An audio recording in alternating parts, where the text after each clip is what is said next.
The following is a presentation of Geekster Media. Remember that show back then? Remember that show? Turn on the TV, time was always flying. Why did they have to end? So many shows you forgotten. Now that we've got a podcast, we can release all the shows from our hands.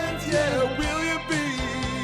And it'll be the most TV dudes you'll ever listen to.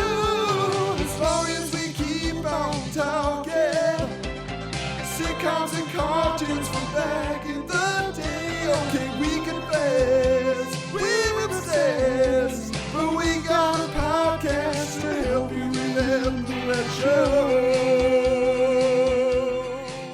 Happy Halloween, TV lovers. We're back this October to give you a little extra treat before the spooky season ends. Wondering what a furry leprechaun has to do with All Hallows Eve. I'm Adam Pope. You may be feeling a little bit country or a little bit rock and roll, but I'm feeling punky because I'm William Bruce West. And tonight we're bringing you a bonus conversation about the Halloween episode of the Punky Brewster animated series. You didn't know that Punky, Brandon, Henry, and the gang got their own cartoon? Well, let us tell you all about how it got the green light.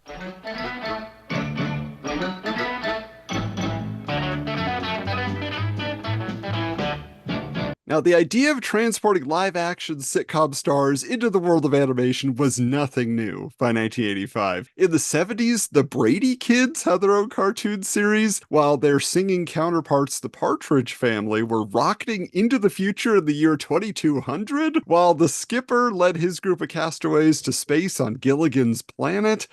Even by the early 80s, Fonzie and the Happy Days gang were traveling through time, Laverne and Shirley were in the army, and Mork from Ork was featured in cartoon adventures. So, Will, I'm just so curious, can you think of a live-action star who got the animated treatment and it really made an impact on you? Well, I think it was the fall of 1991 where everybody got one. It was Little Rosie was Roseanne, and then there was Hammerman for MC Hammer, and then we got Life with Louie. Louie. But honestly, the one that always struck me was Pro Stars. Because, I don't like sports, never liked sports, but that was, the one thing that almost did it. It was, almost NFL Super Pro for me. You have a Saturday morning cartoon featuring the three greatest athletes in their respective sports. Bo Jackson's so great that he represented two different sports, And Pro Stars only had, 13 episodes, but I remember it was, syndicated in weekday mornings after the NBC run, so I would watch Pro Stars,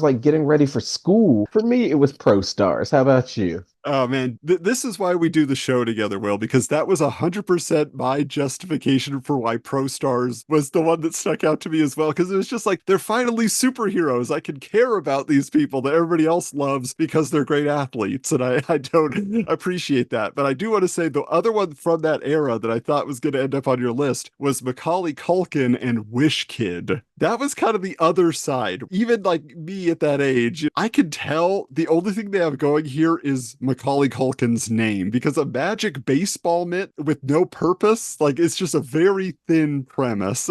Just think of all they could have done with a Home Alone spinoff where Kevin was using his trap setting skills to save the day every episode or something. It was just Wish Kid, why? This isn't what we want.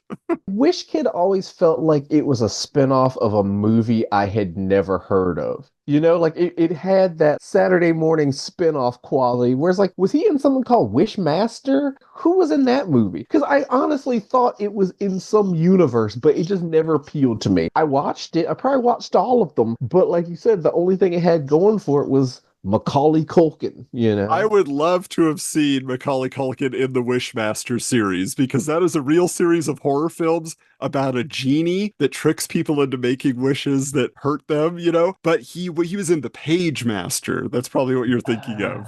So what was that about? That was about a nerdy kid who's scared of the world, and he goes to the library one stormy night. He's hiding from a storm, and then this creepy librarian played by Christopher Lloyd, like Of gives him course. this magic book. And it's basically the never-ending story, except that it becomes an animated movie instead of a movie filled with animatronics and creatures and stuff like that. So That sounds like it would have made a perfect cartoon. You got to wonder about network synergy. Like, how did they get to, okay, we can't do Neverending Story, but what about a baseball mitt? Like, we got this whole deal going on with Wilson. Like, what can we do with this? yeah, I mean, it's bizarre. But speaking of the networks, NBC had a thriving Saturday morning lineup at this point when our show we're talking about tonight. I mean, they had Spider-Man and His Amazing Friends. They had the Smurfs, Alvin and the Chipmunks. Even Disney's The Gummy Bears was making its debut before it moved to ABC and Disney Afternoon and all that. So it only made logical sense that NBC would take this celebrated sitcom starring a cute, freckled-faced orphan named Punky Brewster and imagine that would easily translate to Saturday morning TV in animated form. So, Will, why don't you tell us what it's all about? Give us our elevator pitch.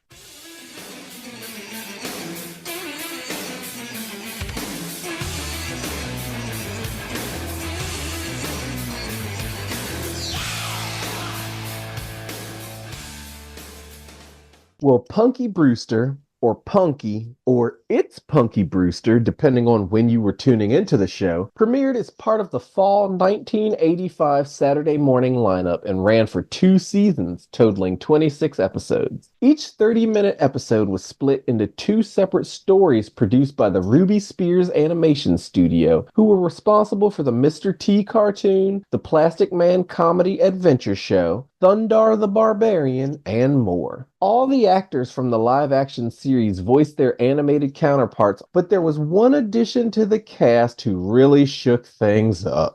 Glomer, voiced by Frank Welker, was a furry creature who lived beyond the rainbow in a magical city called Shandoon. One day he traveled beyond the rainbow and was trapped in our world when the rainbow disappeared. He was befriended by Punky and often created hijinks with his magical powers as he tried to understand the rules and customs of human society, while Punky and her friends did their best to keep Glomer a secret from Henry. Adam, do you remember your first experience with the Punky Brewster cartoon? Oh man, this is such a special cartoon for me. Like, I think the first time I was catching it was probably like 1986, about a year after it debuted, because that's when my childhood TV watching habits were being cemented. I could work the VCR, I could navigate the programming on the various channels, but I already knew Punky, obviously, from her primetime show, flipping channels one night a week and seeing Punky. I was like, oh, this is great. But realizing she was going to be a cartoon was an event for me. Like, Mr. T was probably the first time I had seen a live action character become an animated one, but there was something extra special about Punky because she was my first celebrity crush, as a 4-year-old. And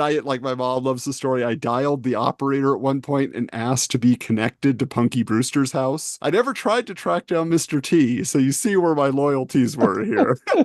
But what about you? Yeah, I know you say in the 80s, kids' TV wasn't for you. Did you know this existed? Nope. Like you said, I wasn't a kid yet, and 1985 is not a good year in the Will timeline. I didn't find this cartoon until much later. I guess it was cheap, so it was always included in like syndicated packages. There was one that was on cable for a while on USA, and that wouldn't have been me because I didn't have cable, but it seems like it was packaged with the Beverly Hills Teens, and like I've mentioned on this show before, like the Beverly Hills Teens always sticks out to me because they had the limo with the swimming pool. So it's the same deal. Like I caught Punky in like regurgitated syndicated blocks, but never on NBC proper. Like the fact that it actually existed on NBC is bewildering to me because like I want to know what those contracts were like. Okay, Monday through Thursday you do the live action. Friday you guys go across town and record the cartoon because it's the same cast. That doesn't happen. I mean, we all know that story on like how Ernie Hudson didn't get the Winston part because he didn't sound enough like Winston. But the whole Punky Brewster cast are like, hey, we're cartoon characters now.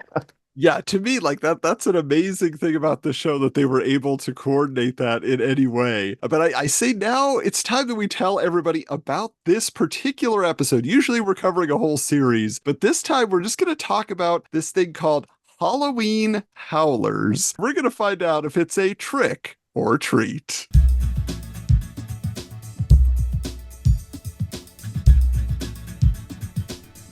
Punky, Cherry, Alan, and Margot are teaching Glomer about Halloween. They explain to him that you get a treat or you give a trick. That's what he understands. He doesn't know what the trick should be, but he's got his own ideas. So he gets separated from the gang immediately while they're trick-or-treating. He runs into several candyless individuals who in his mind have earned a trick, which in this case means he transforms them into inanimate objects and puts them into his candy sack and carries them around. When he finally reunites with his friends, they are horrified to learn what their furry pal has done. They set out to restore all the victims to human form where Glomer initially transformed them before Halloween night ends, and hopefully before 8:30, so that Henry doesn't know that Punky is out later than she should be. Will, real quick, before we get into this episode itself, I do have to ask, trick-or-treating, right?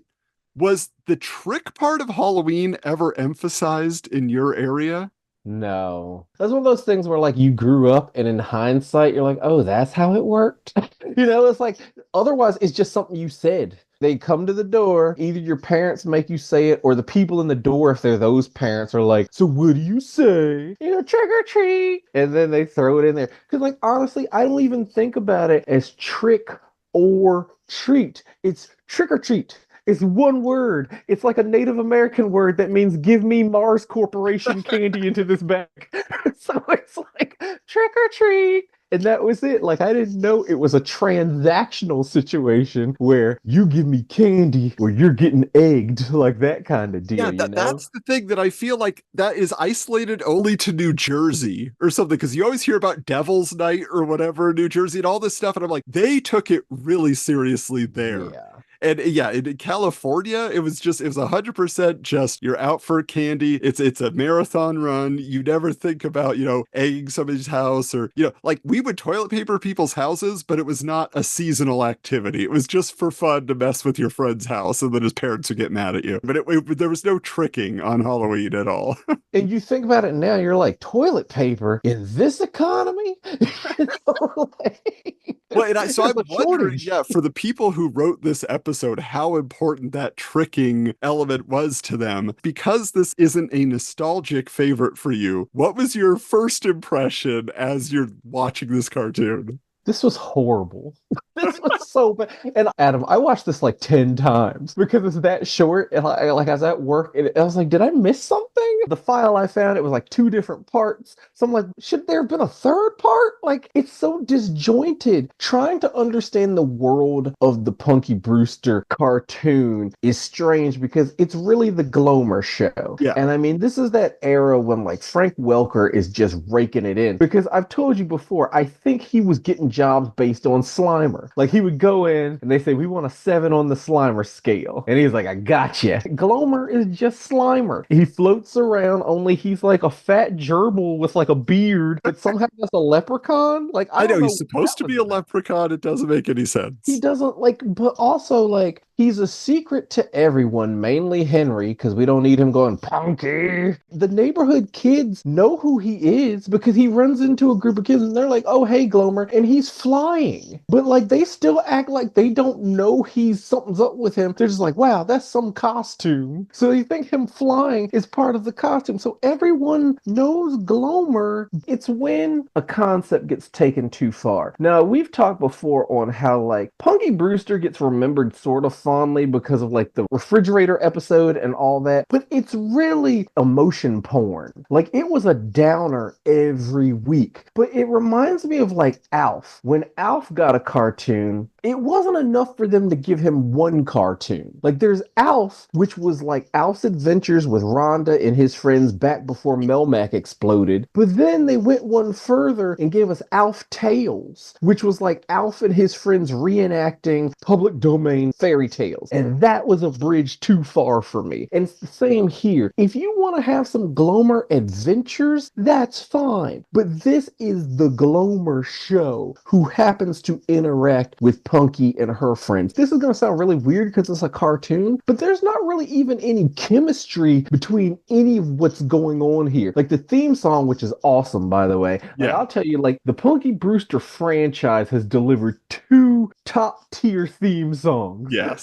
But the theme song tells us they are kind of drawn to each other because of their similarities. Punky's an orphan. Now Glomer's an orphan. So now they have to stick together and look out for each other. Which, like, yeah, I get it, but it's like Punky's not really alone. Punky has Margot and Alan and Cherry, and Glomer just has Glomer. And then it's like Brandon's there sometimes, and then the dog doesn't get it. Like, make the dog talk or something. Him being a normal dog in this universe is just strange and to that's the thing, because, I love Glomer. Make it the Glomer show with Punky and her friends, because without some type of magical character, and I'm sure this is what the executives were thinking. They're like, everybody loves the iconography, the look of Punky Brewster, but what can we possibly do to make this interesting that isn't the bummer that the sitcom is, And so I'm sure they said, like they probably cycled through, well, does Brandon talk in this one? And they have a talking dog like Scooby-Doo, and they're like, we've done that, but Scooby-Doo, Frank Welker. It just feels like they must have had sketches for a Glomer type character, and then they had another story idea. What if there was a leprechaun who comes into the world and befriends a bunch of kids? Like, we got it. We'll mix it with Punky. It just feels like an amalgamation of a lot of different elements, and they put it together, and that's what we got. Well, even more so, the era being what it was, you would assume that a representative from Worlds of Wonder came to NBC and was like, hey, we got this toy we want to put out for the next Christmas season, but we don't know how to push it. And then it becomes Glomer, and then it becomes Punky and all this stuff, and then the toy never gets produced, or we find out it was reconfigured into Teddy Ruxpin. Everything from when we grew up was just a way to sell a toy. We got to get into the plot eventually, or the many plots. But I do want to say that one of the great benefits of this cartoon is because that was what they were at this moment in time. They were a vehicle to get toys into the minds of kids and then into their hands. There were so many more Punky dolls and Glomer dolls and figurines and coloring books. Like, the TV show probably had some sticker sets and a couple little things here and there, but then the cartoon happens. Now they can merchandise Punky Brewster to the moon. And I've seen all sorts of amazing things that I never knew existed. Like, if I had seen that as a kid, I would have been grabbing them, but it was just kind of cool to know that it was at least an impetus to have Punky Brewster, paraphernalia, that you could say, oh, I love this. Right, yeah, I didn't know about the merchandising either. I mean, when we were at RetroCon, you found the napkins, and then we found the Punky doll. I didn't know there was a Punky doll, and I vacillated on it. I was going to pull that trigger, but she wasn't in what I considered her patented uniform. It's like, at a glance, you knew it was Punky Brewster, but she wasn't fully Punky Brewster to me. So, I ended up leaving her there. But, yeah, if I had seen that as a kid, because there were a lot of things that came out when we were kids that were very gendered. You still have it now, but toy stores and stuff try to be really good about not saying these are girls' toys, these are boys' toys. Yeah. But a Punky Brewster doll wouldn't have been sold to us. The best we got was My Buddy. And I always remember there were these little lockets and things. They were almost like changeables from McDonald's, but they were clearly for girls, and they just turn into a little flower person or something like that. And I wanted those things so badly, but it was just no, this is a girl's toy. So maybe that's why I missed out on the Punky stuff. I don't know. It's very likely, although if I had seen Glomer merchandise, I would have been begging my mom for Glomer at least. I feel like that was what you could bridge. You didn't buy a toy of a girl, but you bought the toy of the girl's magical friend. But here's the thing. So at the beginning of this episode, we the Halloween of it all, we do have to talk about the costumes, what everybody's dressing as, right? So Punky is a standard hobo. This was a classic Halloween costume since the 1920s, kids dressed up as homeless people who wandered, who jumped on train cars, who had bindles. That was just a funny character to be. And I would think that Punky would be more sensitive to that, since she was actually briefly at least homeless, she would not think that was a joke. I don't know. Well, you see, the hobo, yeah, it is the boxcar jumping guy, the dangerous guy. He goes through towns. But then, there was a while where hobo culture and clown culture intersected. So then it's you didn't get clowns like Bozo. All the clowns look like hobos. They just happen to have makeup on. So then it made the hobo palatable until we became sensitive to the unhoused plight. And then we're that's not cool anymore. Their culture is not a costume. Yeah, I don't know know, was it Red Skelton or Soupy Sales or like these old-timey comedians you always heard about? That was their deal. But then another classic, Alan is the Lone Ranger. So he's got his mask on, he's got his cowboy outfit on, generic Lone Ranger. It's not 100%. And then, Cherry is a lion? Is she a dog? Or is she a cat? Maybe she's a cat, I guess. She's an orange She cat. was like a ghost of a cat. She's fully masked. I mean, Right. you don't see her face while she's in costume. Margot looks to be a fairy princess of some sort, the Tooth That's Fairy. Margot for you. Yeah. And then they tell Glomer, you don't need a costume. This is the one night of the year that you could just be yourself and everybody will think it's a costume. But as soon as Glomer separates, like you said, he runs into this group of kids, this guy, Tony, who would like show up every once in a while in episodes, and two unnamed friends. But they are dressed as like universal monsters. So you have a wolf man, you have a gill man. Who was the third one? Do you remember? Is he a mummy, I think? I think he's a mummy. Yeah. I don't know. I was so fascinated with that kid because like I said, I didn't watch the show. So I wondered, like, does he pop up a lot? But like, there was also part of me that was like, please let this be Bubba Robinson. So it's really cool, like, just to see actual Halloween costumes, like, just think what it was at the time, yeah, you're not getting a Freddy Krueger, no, you're not, getting a Transformer, but you're getting, the classics that people would expect. Now, as soon as Glomer goes out into the world, he's running into these adult men who have no candy. Is it their fault? They look busy, they're doing their jobs, Glomer doesn't get it. So, well, who's the first one he runs into? Is it the police officer? He's directing traffic, and he's like, I'm busy. And Glomer's like, you don't have treats. So he transforms him into one of his white gloves. So he's got a white policeman's glove, and it floats into his bag. And then he goes to the next store, which is a little grocery store. And he says, oh, I must have candy here. It's like, yeah, of course, it's a store. They should be selling candy. But we should also say the policeman's the only one who talks. The other guys, they're not paying an actor to voice them. They just shake their heads, and the one grocer is holding a stalk of broccoli in his hand. And so when Glomer transforms him, he turns him into broccoli, and that ends up in his bag. And then the last one, there's a pumpkin patch in town, and there's a random guy when Glomer goes to his pumpkin patch who just walks out and he just gives him like a real like angry look, and he just zaps him and turns him into a jack-o'-lantern. Not even just a regular pumpkin, it's an actual jack-o'-lantern. It's got a face on it. You have to do that to delineate between Halloween and Thanksgiving. Like jack-o'-lantern's Halloween, pumpkin is Thanksgiving. This is a very good point. So when we do cut back to Punky, the one thing she does say is, we got to get back by 8:30 because Henry's, is going to be mad at me and I'll be in trouble. So first plot we have is Glomer changing people into inanimate objects. The second plot is Punky's got to get home before she gets in trouble. There may be a third one on the way, so just wait for that. But when Glomer shows back up, like he empties his treat bag. And this is the question, because like he does have like a chocolate bar and he has a couple other things in his bag. So I'm assuming he got candy somewhere. But then they start like, broccoli? A glove? What is this all about? And then he explains to them what happened. They're like, oh no, Glomer, what were you doing?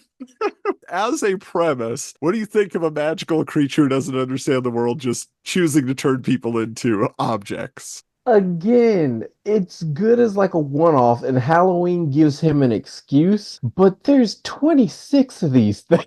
Like that's just kind of like, there's so many problems. I mean, Glomer could solve so many issues of the Punky Brewster like lore. They're struggling with their bills. Nobody wants Henry's like photography. Like they could be like, Glomer, build us a castle. But of course they're not, because that ends everything. But it's like, there needs to be an episode of Punky learning like restraint, or there need to be some genie rules about Glomer. Like Glomer can't give you wealth or something.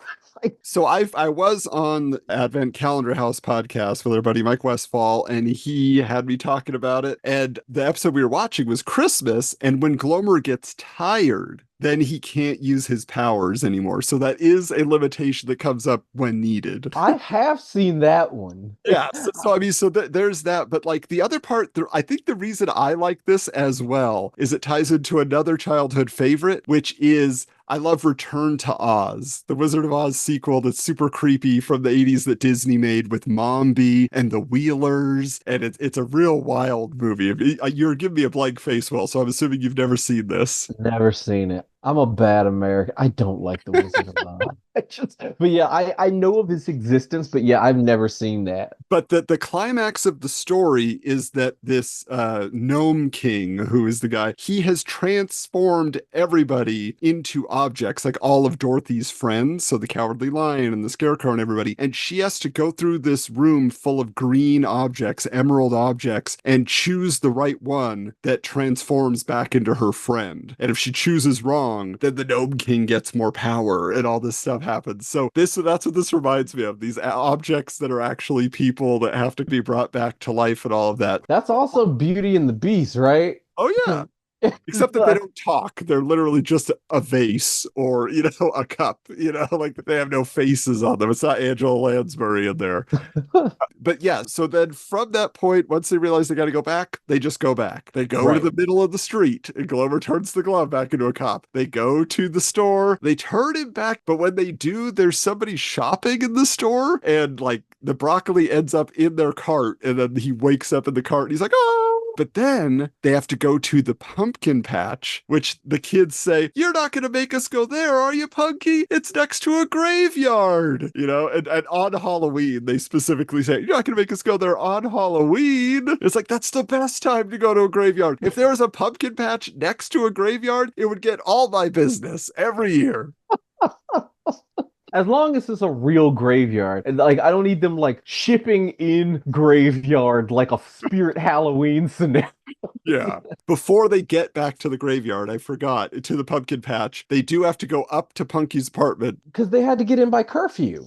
By 8:30. So she's trying to get in there, but it's already past her curfew. So she goes in and they dress Brandon in as her nightshirt, and so that Henry won't know. And then they take off for the graveyard. And then they transform the guy, or at least they try to transform the guy back. But the jack-o'-lantern rolls into the graveyard. And when they get there, then Tony and his friends are there and they jump out from behind gravestones and mausoleums. And they're like, boo! And that's the third plot of Alan and the other kids being scared on Halloween. But Tony and his friends don't seem to be bad bullies, which is normally what you would get in this. They're just kids being jokey on Halloween, but they're going to be punished for it.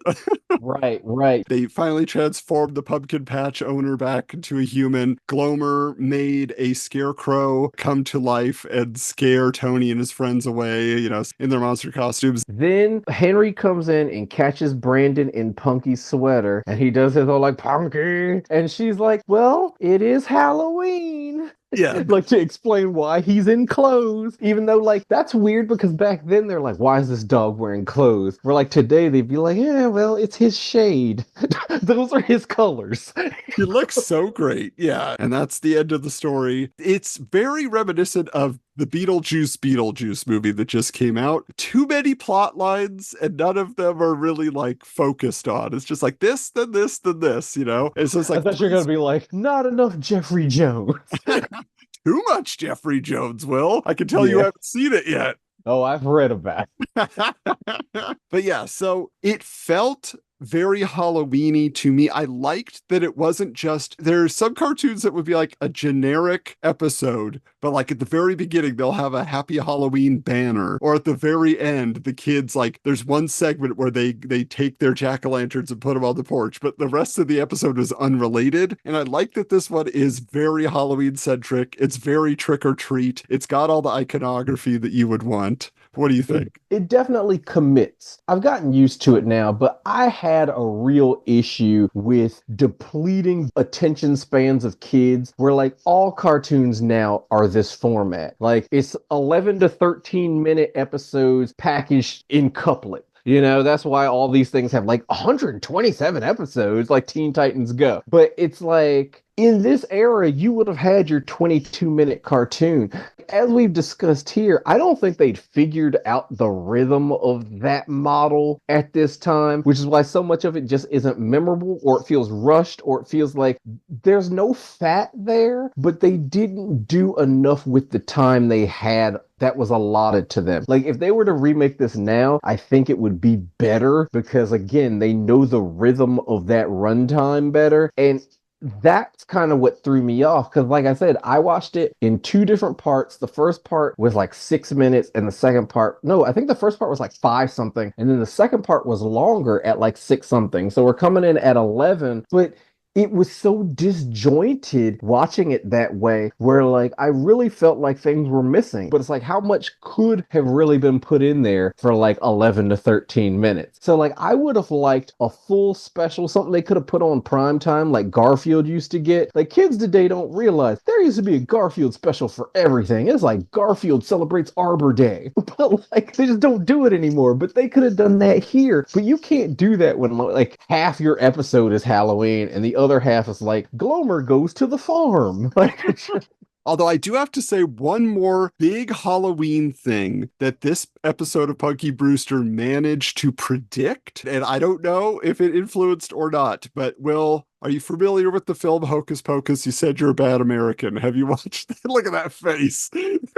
Okay, no Hocus Pocus, but I'm sure you know the iconography of the witches taking off into the sky and Kathy and Jimmy having to ride a vacuum cleaner. yes. Well, that was in this episode. So when they have to go out, Glomer grabs a vacuum cleaner, works his magic, and they fly like a broomstick, like a witch. They fly through the air. Everybody, all the kids together on this amazing, magical vacuum cleaner. And I just thought, wow, nobody expected that. Nobody would know that Punky Brewster did that. Everybody thinks it's Hocus Pocus. But now, I don't know, Mick Garris, who wrote the original script, I don't think he put that vacuum cleaner part in there. But I'm just saying, like, it feels like that there is some connection, and I'm happy to know that Punky was there first. Well, I mean, it's also like we look back at it, we could say it's an homage, but it's also just like an evolution of technology. Like, we used to sweep, now we vacuum. So, they're like sitting in the writer's room, like, yeah, what if the witches?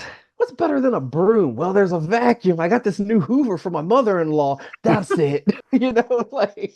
Well, what's funny, and I'll just say this, like when I was growing up, we had a vacuum cleaner that was like powder blue with a wood paneling on the top of it. It was so 80s, but it was not that style where it was a stand-up. It was like a little square thing with wheels, which was where everything was. And then you had a tube that came out. So it was a very different design. So that model, it was very foreign to me as a child of a stand-up vacuum cleaner.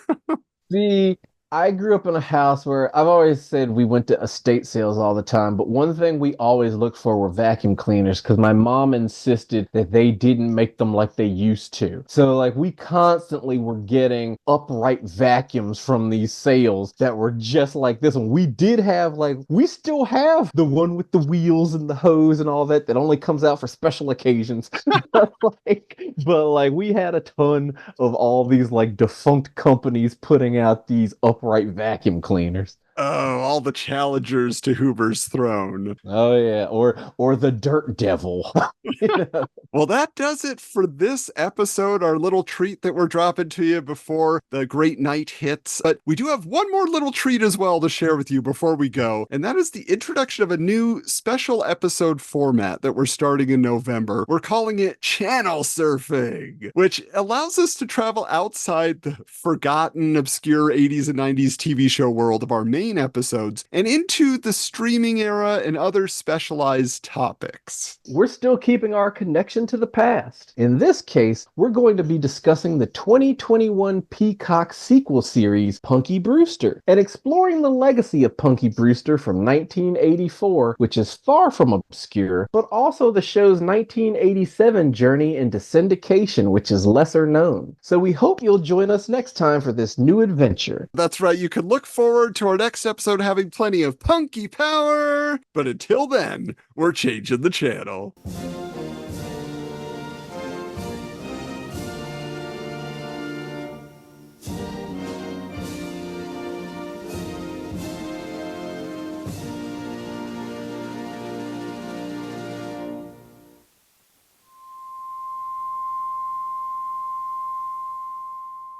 This has been a presentation of Geekster Media.